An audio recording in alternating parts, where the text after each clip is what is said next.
El Holodomor, también conocido como genocidio ucraniano o holocausto ucraniano, es el nombre atribuido a la hambruna que devastó el territorio de la República Socialista Soviética de Ucrania, Kubán, Ucrania Amarilla y otras regiones de la URSS, en el contexto de la colectivización de la tierra emprendida por la URSS, durante los años de 1932 a 1933, en la cual habrían muerto de hambre entre 1,5 y 12 millones de personas. Los archivos secretos desclasificados tras la disolución de la Unión Soviética reflejan un aumento de la mortalidad en 1932 estimado en una tasa adicional a la media de años anteriores de unas 150.000 personas, mientras que 1933 refleja algo más de 1,3 millones de personas, lo que hace un total de unas 1,5 millones de personas fallecidas a consecuencia directa de la hambruna según estos documentos. Si bien desde 1934 tanto la mortalidad como la natalidad descendieron entre el 20 y el 40% en comparación con la media de los años previos a la hambruna. Si el Holodomor fue un genocidio, sigue siendo objeto de debate académico, al igual que las causas de la hambruna y la intencionalidad de las muertes. Algunos académicos sostienen que la hambruna fue planeada por Stalin para eliminar un movimiento independentista ucraniano. Otros sostienen que la hambruna fue una consecuencia del proceso de industrialización soviético. Según los críticos del régimen soviético, sí se tiene como referencia la definición jurídica de genocidio y algunas opiniones, se verificaría la naturaleza genocida del Holodomor al haber fuertes indicios de haber sido una hambruna artificial creada por el régimen soviético, comandado por Joseph Stalin. Así, de acuerdo con Anna Palboum, la hambruna no fue causada por el caos ni por fallos, sino por culpa de las requisas, así que eso solo pudo ser intencional. Los partidarios de la visión del genocidio consideran que la hambruna está relacionada con la política de rusificación de Ucrania y supresión del idioma ucraniano, las élites culturales y los representantes implementados después de la hambruna. El general de la NKVD, Vsevolod Balitsky, creía que se produciría un levantamiento armado en la primavera de 1933 para derrocar al gobierno soviético y crear una nueva nación capitalista de Ucrania.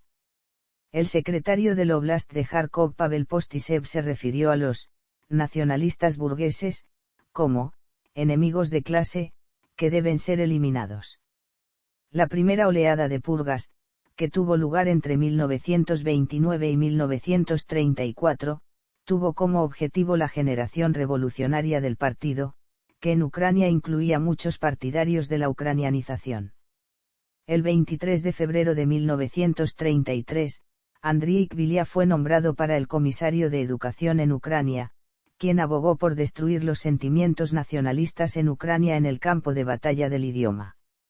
Las autoridades soviéticas apuntaron específicamente al comisario de educación en Ucrania, Mykola Skrypnyk, por promover unas reformas del idioma ucraniano que eran vistas como peligrosas y contrarrevolucionarias.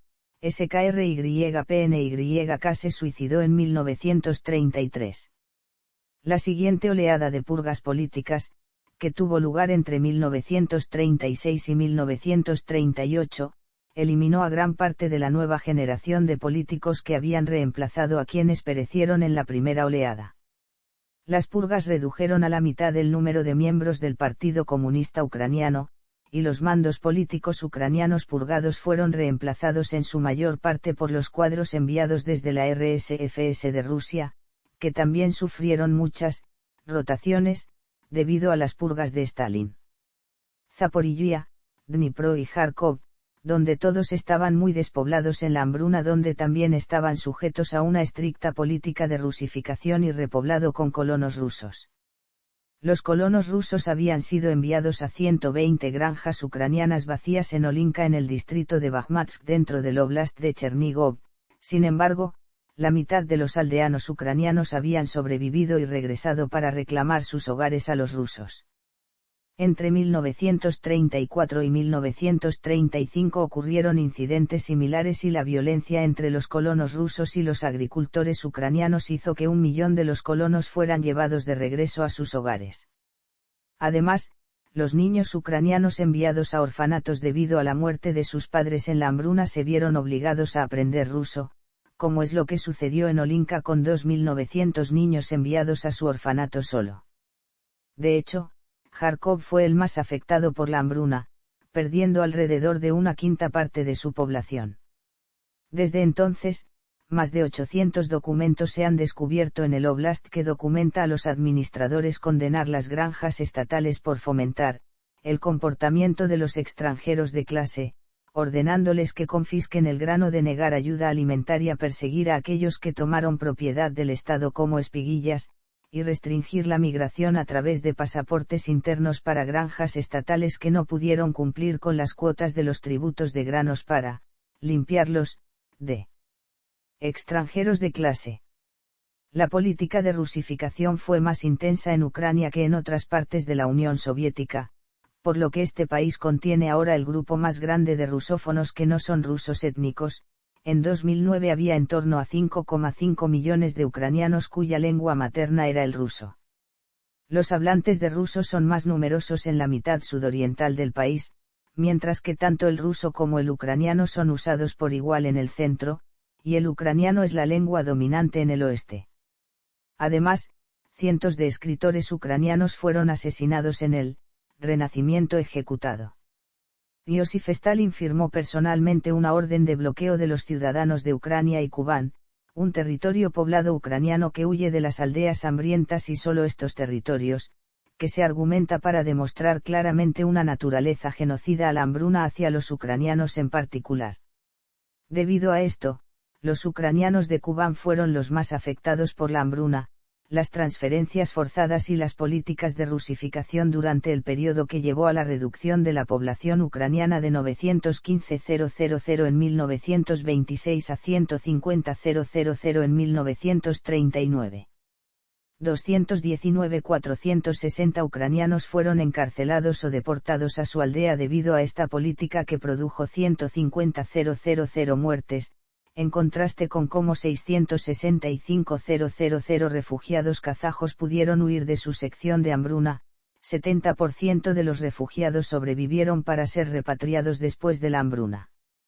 Si bien se provocaron hambrunas también en otras regiones de la URSS, el término Holodomor se aplica específicamente a los sucesos ocurridos en Ucrania. Sin embargo, algunas instituciones han revocado la definición de genocidio, como la Asamblea Parlamentaria del Consejo de Europa, que revocó su denominación de genocidio en el 2010, alegando que si bien reconocía que la hambruna forzada de Holodomor llegó a serlo como consecuencia de la política del régimen totalitario de Stalin, consideró no se ajustaba a la definición de genocidio, al no ser dirigido contra un pueblo en concreto sino contra el pueblo soviético en su totalidad. La rectificación de la declaración anterior se hizo a petición del propio gobierno ucraniano prorruso del luego fugado Víktor Yanukovych, en contradicción con lo que había afirmado su antecesor en la presidencia y opositor Víktor Yushchenko. Hacia noviembre de 2011, la propia Ucrania y 22 gobiernos de otros países han denominado a las acciones del gobierno soviético como un acto de genocidio. La Declaración Conjunta de las Naciones Unidas de 2003 ha definido la hambruna como el resultado de políticas y acciones crueles del régimen totalitario que causaron la muerte de millones de personas de etnias como la ucraniana, rusa, kazaja y otras. El 23 de octubre de 2008, el Parlamento Europeo adoptó una resolución en la que se reconocía el Holodomor como un crimen contra la humanidad, además de la condena de estos países.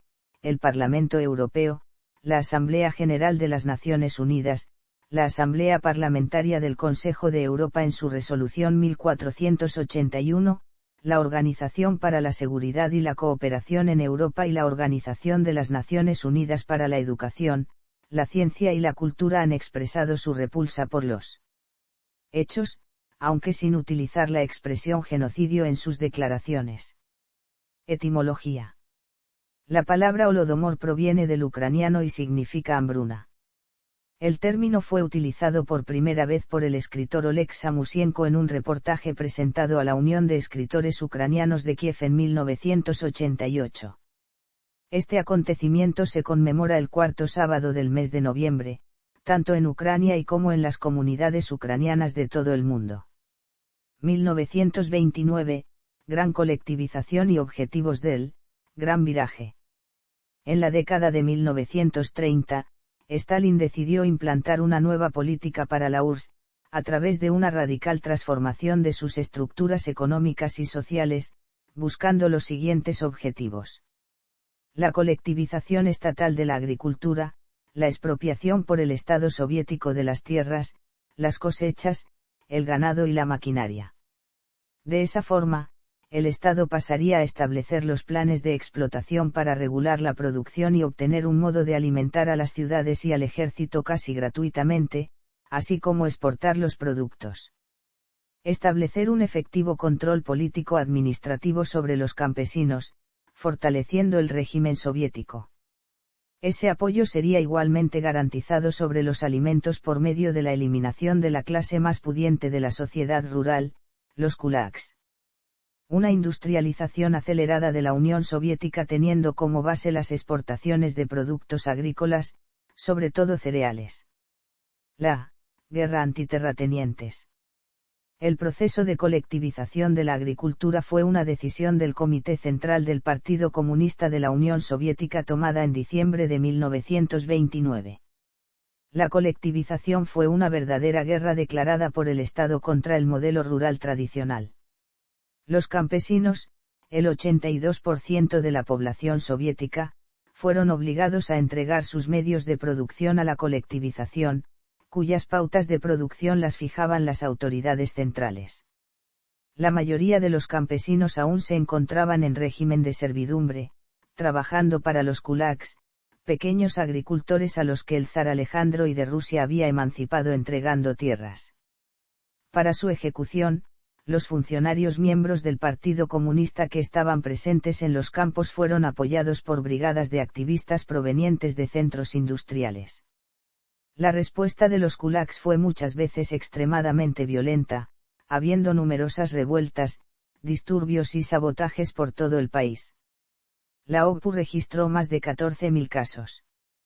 Como respuesta a la colectivización, los kulaks sacrificaron a más de 18 millones de caballos, más de la mitad de los existentes en todo el país. Tras estallar disturbios y revueltas, enviaron enseguida al Ejército Rojo para sofocar la rebelión de los kulaks. En 1929 se arrestó a miles de intelectuales ucranianos bajo falsos cargos, siendo fusilados o enviados a campos de trabajo en Siberia. La resistencia movilizó cerca de 3 millones de personas, en particular de las regiones pobladas por los cosacos de los ríos Don, Volga, Kubán, del norte del Cáucaso y sobre todo en Ucrania. No obstante, en muchos casos, las víctimas de la represión fueron simplemente abandonadas en esos territorios distantes e inhóspitos. En consecuencia, aproximadamente 530.000 deportados, entre ellos muchos niños, murieron por frío, hambre o los trabajos extenuantes. A partir de 1931, comenzaron grandes problemas de falta de alimentos en varias regiones de la Unión Soviética que condujeron a la muerte por inanición de millones de personas, una situación conocida perfectamente por las autoridades. La situación fue especialmente grave en Kazajistán, así como en las principales áreas cerealeras, Ucrania, el norte del Cáucaso y las riberas del río Volga, donde se había producido la mayor resistencia contra las políticas de colectivización agrícola. Causas iniciales de la hambruna. Exceptuando el caso particular de Kazajistán, las causas que provocaron la tragedia fueron globalmente idénticas, siendo atribuibles a la hambruna forzada. Para el año 1932, el gobierno de los soviets dejó de ofrecer datos censales, hasta 1937, año en que la población ucraniana había mostrado un drástico retroceso, de hasta el 25%. Los datos apuntan igualmente a que los años 1932 y 1933 tuvieron una cosecha en línea con la producción agrícola de los años previos, por lo que la hambruna no podría achacarse a una mala cosecha del bienio de 1932 a 1933. La cosecha de 1931 fue de 18.3 millones de toneladas de grano. La cosecha de 1932 fue de 14,6 millones de toneladas de grano. La cosecha de 1933 fue de 22,3 millones de toneladas de grano. Otras fuentes dieron una visión diferente. Estas fueron las conclusiones de la revista soviética Kolosnitsia Ukrayini de diciembre de 1932. En 1932 se produce una terrible sequía que disminuye y perjudica las cosechas. Una grave desorganización de la producción agrícola causada por las medidas de desculaquización, que sirvieron para reprimir a las élites rurales. La colectivización forzada llevó a muchos de los campesinos a rebelarse de forma desesperada y violenta, destruyendo gran parte de su patrimonio. La ineficacia y la miseria que caracterizaron las colectivizaciones, inmersos en un contexto de violencia generalizada y caos. Las sucesivas e implacables cuotas requisadas, a través de las cuales el Estado procura solucionar el triple problema: industrialización acelerada, explosivo crecimiento urbano motivado por el éxodo rural, y la necesidad de frenar la deuda externa mediante un incremento en las exportaciones de materias primas. La resistencia de los campesinos, que consideraban las medidas de la colectivización como una vuelta a la servidumbre, trabajando cada vez menos, debido a su reticencia al modelo colectivista impuesto por el régimen, y como consecuencia de la debilidad física generada por la falta de alimentos. Auge de la crisis. En 1931, como consecuencia de las mejores cosechas en Siberia Occidental y en Kazajistán, millares de kulaks de Ucrania y del Cáucaso Norte y de la región del río Don, fueron acrecentando las existencias de suministros. Por este motivo los órganos estatales, y a pesar de ser una cosecha bastante mediocre, obligaron a Ucrania a contribuir con el 42% de su producción cerealera, lo que, unido a la colectivización forzada y la desculaquización, provocaron el empeoramiento y la desorganización del ciclo productivo en Ucrania y en otras regiones. A partir de la primavera de 1932, la situación provocada por las muertes por inanición y el éxodo masivo de campesinos a las ciudades, suscitó la preocupación de las autoridades de varias repúblicas de la Unión Soviética. Por su parte, el gobierno central, motivado por la necesidad, estableció la cuota para la colecta de 1932 en 29,5 millones de toneladas, de los cuales 7 millones se debieron obtener de Ucrania. Se creó un conflicto entre dos bandos. Los campesinos, que intentaron por todos los medios conservar una parte de la cosecha, y las autoridades locales, obligadas a cumplir con la cuota impuesta por el gobierno.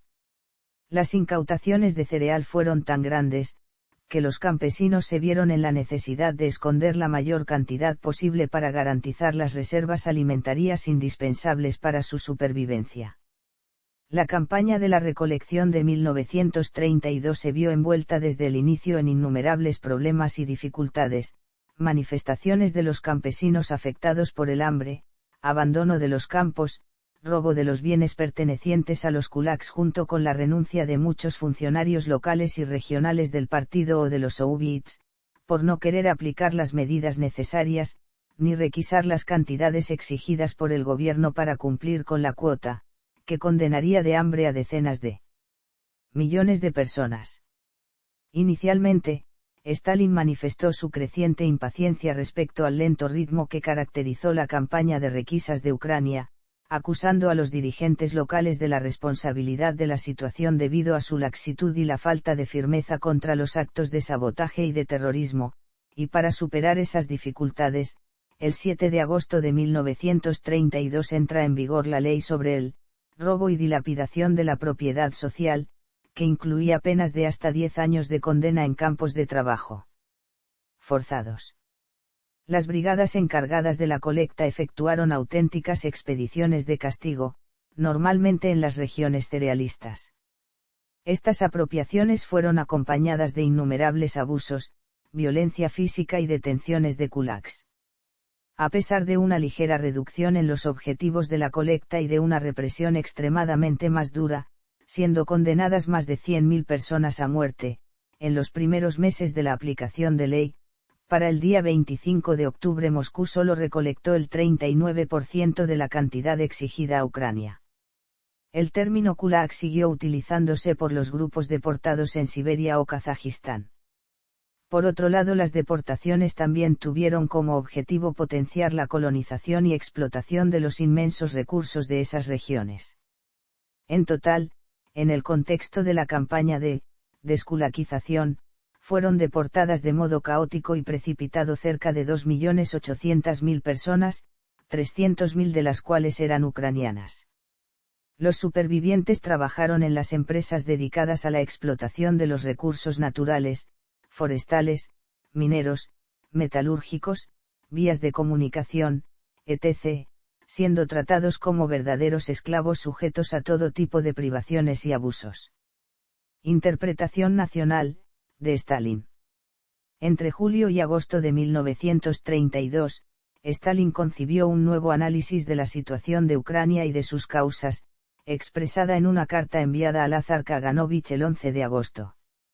En el mismo sentido de lo anterior, otros autores confirman que Stalin tenía la idea de que el Partido Comunista y el gobierno ucraniano tenían infiltrados agentes nacionalistas y espías polacos, y las aldeas reticentes a la colectivización, estaban bajo influencia de agitadores contrarrevolucionarios. La decisión de utilizar el hambre provocándola artificialmente con la intención de dar una lección a los campesinos la tomaron en el otoño, en un contexto delicado para el dictador, con la agudización de la crisis provocada por el primer plan quinquenal y el suicidio de su esposa Nadezhda Aliluyeva. El 22 de octubre de 1932, son enviadas para Ucrania y para el Cáucaso del Norte dos comisiones extraordinarias dirigidas respectivamente por Vyacheslav Molotov y Lázar Kaganovich con el objetivo de acelerar las colectas y teniendo el apoyo de los más altos responsables de la NKVD incluyendo a Genrikh Yagouda. Simultáneamente, millares de agentes de la policía política y de paramilitares del partido fueron movilizados para paliar la ineficacia de las estructuras comunistas locales y reprimir cualquier acto de sabotaje. Entre noviembre y diciembre, más de 27.000 personas fueron detenidas. Entre noviembre y diciembre, el 30% fueron dirigentes de las colectivizaciones y pequeños funcionarios rurales, con base en la acusación de sabotaje en los planes de colecta. El recurso y el arma del hambre adquieren una magnitud y violencia particulares en los territorios ucranianos. Stalin, en perfecta coherencia con su propio análisis acerca de los orígenes y dinámicas del fenómeno nacional, considerando a Ucrania un caso de especial gravedad, debido a la unión profunda entre nacionalismo y burguesía. El dirigente del NKVD ucraniano Vsevolod Valitsky define, el 5 de diciembre de 1932, como principal misión a desempeñar por la policía política de la República el urgente desmantelamiento, identificación y eliminación de los individuos contrarrevolucionarios y los kulaks petliuristas que sabotean las medidas aplicadas por el gobierno soviético y por el partido en las aldeas. La hambruna. Con el fin de aplastar toda resistencia contra el régimen y ampliar el control sobre los campesinos, las autoridades soviéticas tomaron decisiones y medidas para generar una hambruna generalizada y artificial. Un estudio de 30 resoluciones del Comité Central Ejecutivo del Partido Comunista Bolchevique, y del Comité del Consejo Soviético de la República Socialista Soviética de Ucrania así como de la URSS, publicadas entre 1929 y 1933, describen y analizan las condiciones para el total aniquilamiento físico de la población rural de Ucrania, ya que, según antecedentes, existía suficiente comida en Ucrania para alimentar 2 veces a su población. Stalin ordenó sistemáticamente aumentos en las cuotas de producción de alimentos, lo que se llevó a cabo hasta el agotamiento de los suministros en los graneros ucranianos. La cosecha de trigo de 1933 se vendió en el mercado mundial a precios por debajo del mercado para agotarla. Se calcula que la cosecha de 1933 podría haber alimentado durante 2 años a la población de Ucrania, tradicionalmente llamada, el granero de Europa. Siendo crítica la situación, el Partido Comunista de Ucrania solicitó a Stalin la reducción de las cuotas de comida, nuevamente se envió al Ejército Rojo para reprender al PC ucraniano. La policía secreta siguió siempre aterrorizando a la población realizando inspecciones aleatorias y apropiándose de toda la comida encontrada, considerada propiedad del Estado. El castigo por robar variaba, desde la muerte al envío mínimo de 10 años a un gulag. Rápidamente se gestó una hambruna masiva y duradera. Durante los peores momentos se calcula que morían unas 25.000 personas cada día en Ucrania. Desde los países de Europa Occidental y EU. Los emigrantes ucranianos respondieron enviando cargamentos de comida. La ayuda fue requisada por las autoridades soviéticas.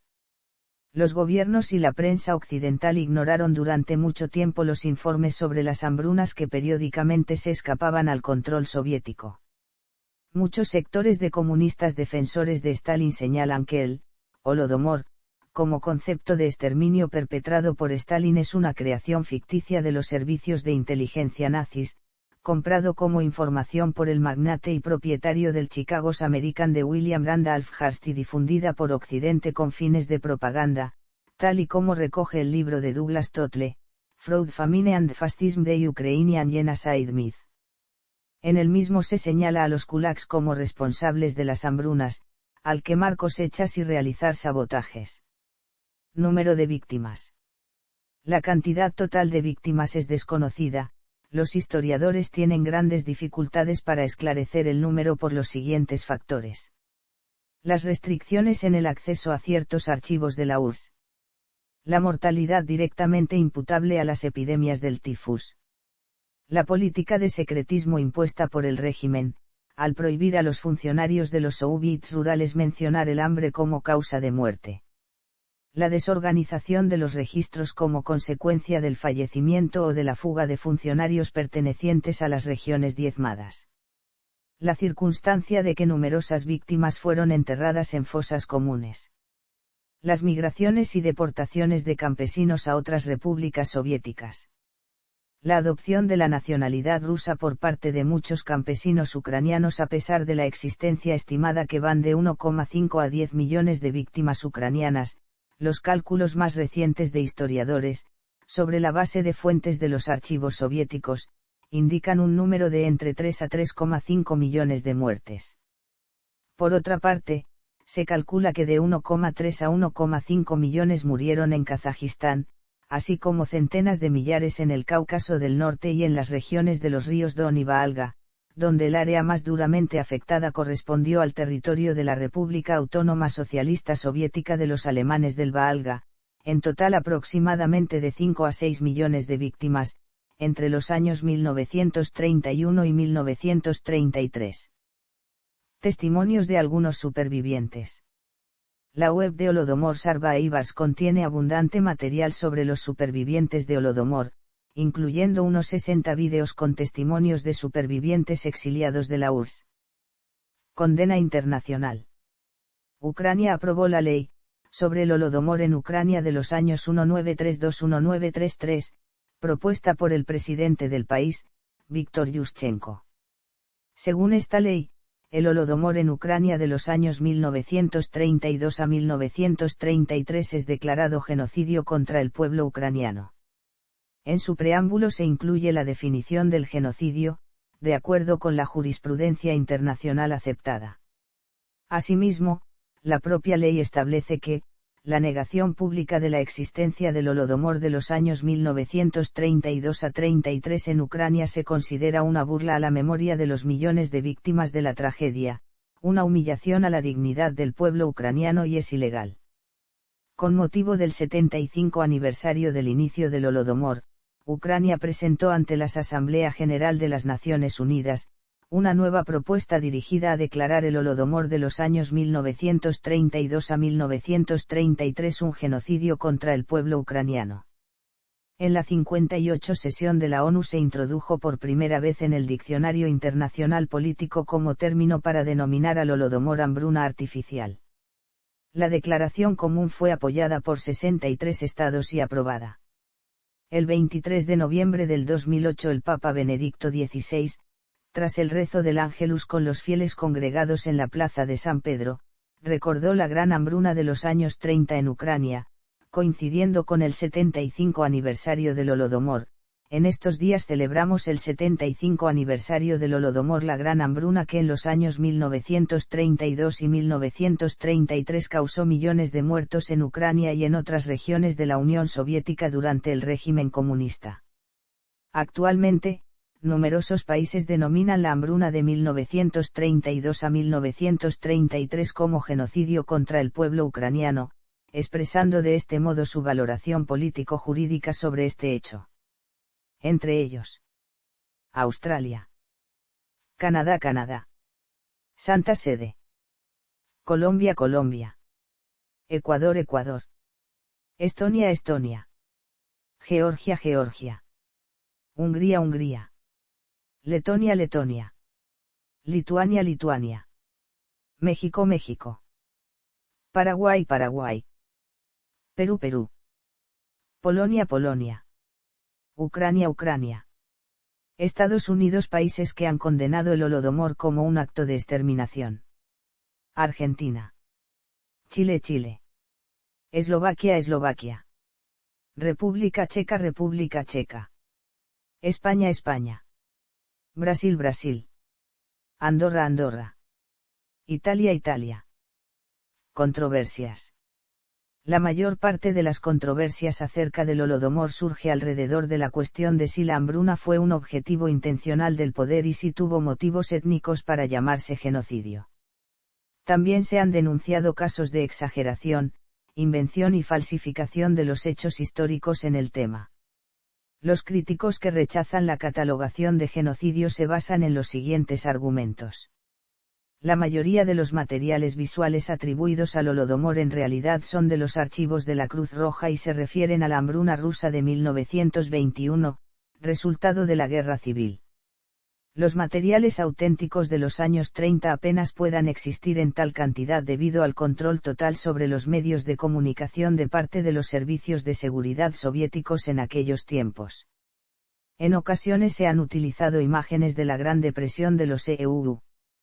En exposiciones centradas en el Holodomor no se puede llamar el Holocausto exclusivamente de los ucranianos los hechos de la mala gestión, ceguera económica y métodos violentos de resolver problemas políticos en la URSS de los años 30, ya que por el mismo caso en 1933 la RSS de Kazajistán superó Ucrania en el porcentaje de mortalidad. Los acopios forzados de cereales en las zonas rurales de la URSS se realizaban conforme al plan estatal de siempre, y aún reducido desde 29,5 millones de toneladas a 20,65, en condiciones de sabotaje de la siembra y aún de la cosecha por los campesinos que sabían que igual tendrían la comida en abundancia mientras que las zonas industriales se quedarían sin nada. La exportación de los cereales se redujo bruscamente en 1932 a 1,8 millones de toneladas en comparación con 4,8 en 1935,2 en 1931. En 1933 la exportación de cereales de la URSS constó solo 350.000 toneladas y para el fin del año se detuvo en la primera mitad de 1933, a costa de la reducción de la exportación. La URSS redistribuyó 1,1 millón de toneladas de abastos, semillas y forraje como ayuda, de lo cual 576.400 toneladas fueron distribuidas a la RSS de Ucrania, revelada allí la peor situación de todas, lo que 2 veces superó la exportación de la región. Para comparar, en 1932 solo 65.600 toneladas de cereales fueron concedidas como ayuda a la RSS de Ucrania. Un gran número de personas que a veces se califican como muertos de hambruna en las zonas rurales de Ucrania en realidad migraron a las ciudades grandes. La gran parte de la migración tuvo lugar en 1931-1932. Las medidas de bloqueo de migración de las zonas afectadas por la hambruna tomadas en Ucrania el 22 de enero de 1933 también fueron tomadas en Rusia a partir de 16 de febrero de 1933. Holodomor no puede ser calificado como un genocidio, porque, primero, sus víctimas pertenecían a gran número de etnias en diferentes regiones de la URSS. Segundo, los mandatarios soviéticos en el momento de la hambruna pertenecían a etnias distintas, a veces a las mismas etnias que fueron víctimas. Por ejemplo, Stalin era georgiano, Kouchiar, el secretario general del Partido Comunista de la RSS de Ucrania, era polaco, Molotov era ruso y Kaganovich era judío. No existe ningún documento de la ONU que califique la hambruna en la URSS de 1932 a 1933 como un genocidio. Existen, sin embargo, posiciones enfrentadas sobre la cuestión. Rafael Lemkin, historiador polaco de orígenes judíos, acuñó el término genocidio. En su monumental obra, Historia del genocidio, se incluye un último capítulo titulado Soviet Genocide in the Ukraine, en el que define una política de destrucción nacional y no clasista basada en los siguientes puntos. A. Supresión de la élite nacional ucraniana. B. Muerte por hambre de la población granjera ucraniana. C. Sustitución de esta población por inmigrantes no ucranianos provenientes de la URSS, y D. Destrucción sistemática de la estructura eclesial ortodoxa local. Se ha señalado que además de estos procesos, 8 millones de personas de etnia ucraniana murieron en la URSS antes del inicio de la crisis alimentaria. El historiador Robert Kahnquist señaló que la hambruna de 1932 a 33 fue un acto deliberado de asesinato en masa, sino un genocidio cometido como parte del programa de colectivización stalinista.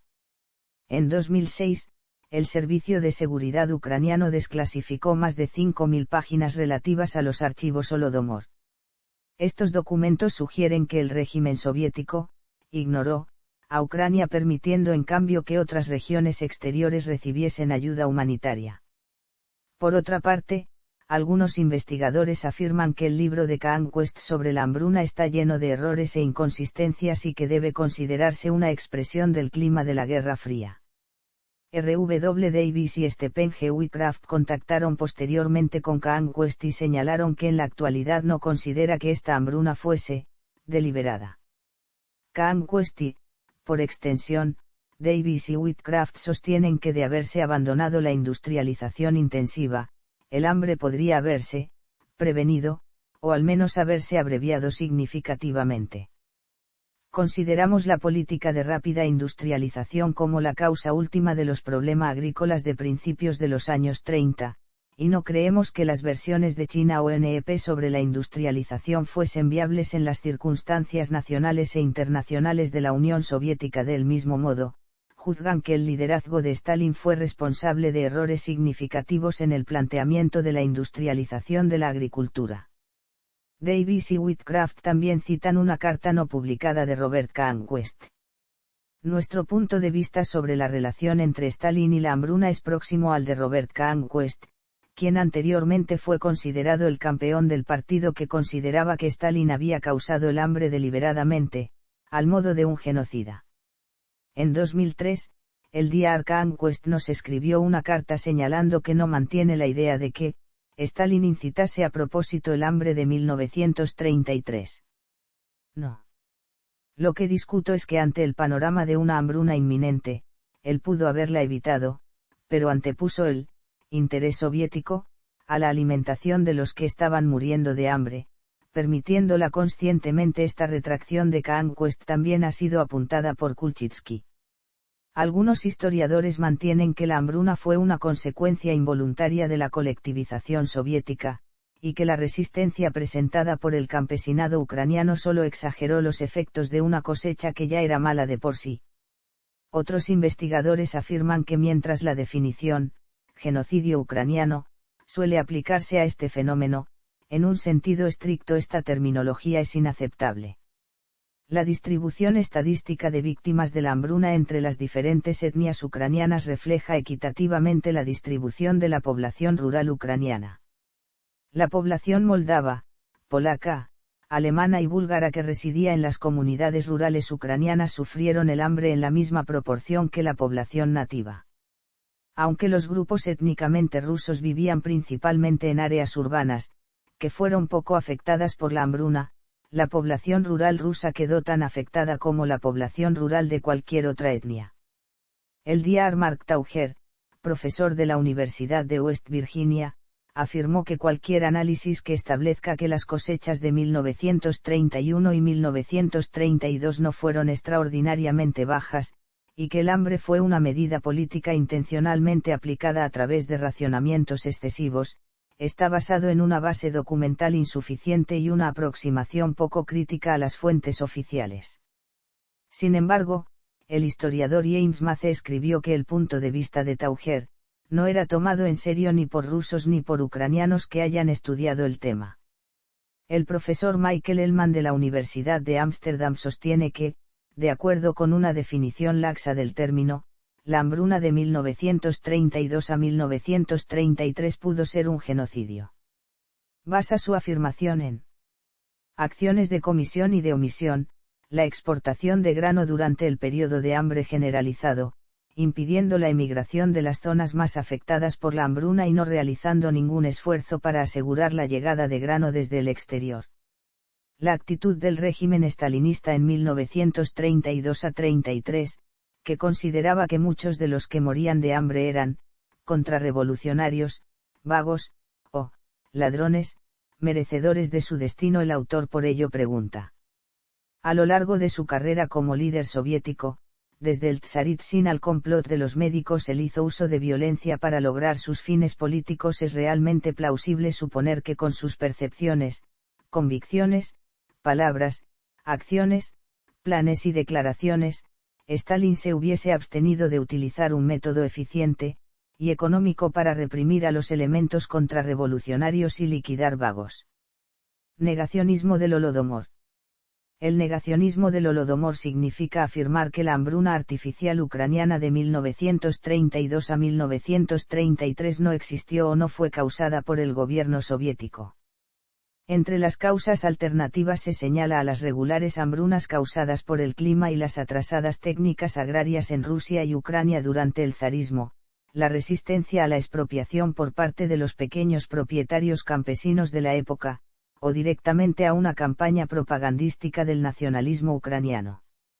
Esta negación fue la postura típica de la propaganda soviética, respaldada por periodistas, círculos occidentales de izquierda y académicos cercanos al marxismo como Groverfer o ajenos al mismo como Mark Tauger. Las autoridades soviéticas, entre ellos, el presidente Mikhail Kalinin o el ministro de Asuntos Exteriores Maxim Livinov, negaron desde el primer momento el Holodomor, y mantuvieron esa actitud hasta bien entrada la década de 1980. En esta misma línea se pronunciaron numerosos periodistas de países occidentales, como Walter Duranty y Louis Fischer. La negación del Holodomor se convirtió en una exitosa campaña de desinformación, orquestada desde el gobierno soviético.